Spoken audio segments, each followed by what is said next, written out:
ہیں جو لوگ نشیبی جگہوں پہ رہتے ہیں, میں ان سے کہتا ہوں کہ بھائی دیکھو, اب بارشیں جب ہوتی ہیں نا تو ان کی جھوپڑیاں ٹوٹ جاتی ہیں, ذرا سی ہوا چلتی ہے ان کے خیمے اکھڑ جاتے ہیں. پھر لوگ کہتے ہیں یار دیکھو یہ بیچارے غریب لوگ, بارش تو اللہ کی رحمت ہے اور اس نے ان کے لیے عذاب بن کے آئی ہے. تو بھائی یہ ان کے لیے عذاب آپ کی اپنی حرکت کی وجہ سے بنی ہے کہ جب آپ کو پتا ہے کہ بارشیں بھی ہو سکتی ہیں, تیز بھی ہو سکتی ہیں, ہلکی بھی ہو سکتی ہیں, اور 5-6 سال کے بعد کراچی میں بارشوں کا طوفان آتا ہے, ایک جھٹکا کراچی میں ہر چند سالوں کے بعد ایسا آتا ہے کہ وہ تباہی والی بارش ہوتی ہے. تو جب پتا ہے تو آپ کو خود بھی تو سوچنا چاہیے کہ نشیبی جگہ پہ بولو بھائی نہ رہیں, ہم ایسی جگہ پہ رہیں کہ اگر پانی آ گیا تو ہمیں کیا کرنا پڑے. یہ سب چیزیں پہلے سے انسان کو سوچ کے رکھنی چاہیے.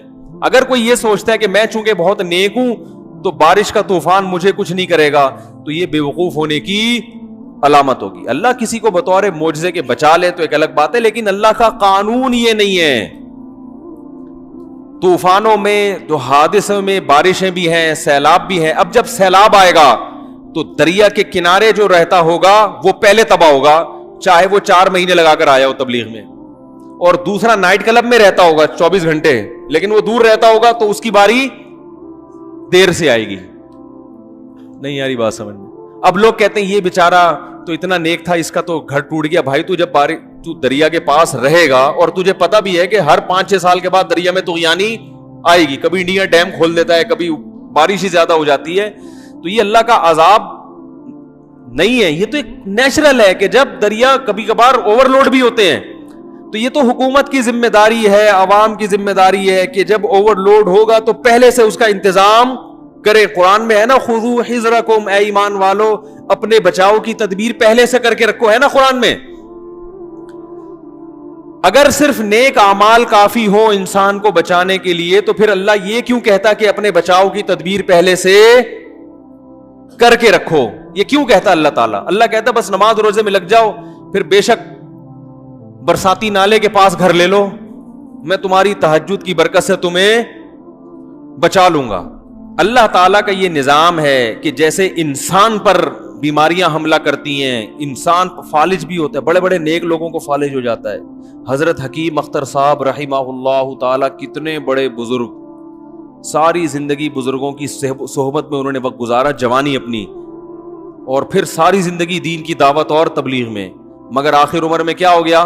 فالج ہو گیا, آدھا دھڑ بالکل مفلوج ہو گیا. تو یہ تو بڑے بڑے بزرگوں کے ساتھ ہوتا ہے. تو آپ کا جب جسم پہ حملہ ہو سکتا ہے تو جہاں آپ رہتے ہیں اس گھر پہ بھی حملہ. تو میں کہہ رہا تھا کچھ چیزیں تو ایسی ہوتی ہیں جو قدرتی ہوتی ہیں, اور کچھ ایسی ہوتی ہیں غلطی دوسرے کی ہوتی ہے, سزا آپ کو ملتی. آپ تہجد پڑھ کے نکلے گھر سے, پھر فجر پڑھی آپ نے, پھر تسبیحات, پھر تلاوت, سارے نیک اعمال توبہ کر کے گھر سے باہر نکلے, وہ چرس پی کے ٹرک چلا رہا ہے اور وہ آپ کو پیلتا ہوا گناہ کس کا ہے؟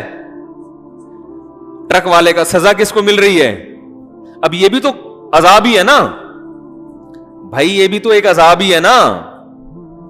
اللہ قرآن میں کہتے ہیں کہ ہم اس طرح بھی عذاب دیتے ہیں کہ تم میں سے بعض کو بعض پہ مسلط کر دیتے ہیں, یعنی بعض کے لیے مصیبت کا سبب بن جاتے ہیں. تو اب کوئی کہ قرآن میں تو آتا ہے تم میں سے بعض کو بعض پہ مسلط کر دیتے ہیں, تو یہ گناہوں کا عذاب ہے. تو دیکھو ٹرک والے کو اللہ نے میرے اوپر مسلط کر دیا یا فلاں پہ مسلط کر دیا, حالانکہ وہ تو گناہ نہیں کرتا تھا.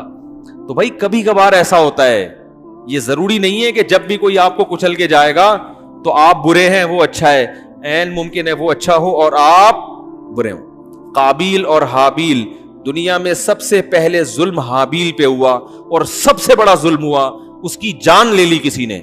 جان لینے والا قابیل تھا جو زندہ رہا اور گناہگار تھا وہ, اور جو نیک تھا, پرہیزگار تھا, متقی تھا, اس کی جان چلی گئی, وہ جان سے ہاتھ دھو بیٹھا.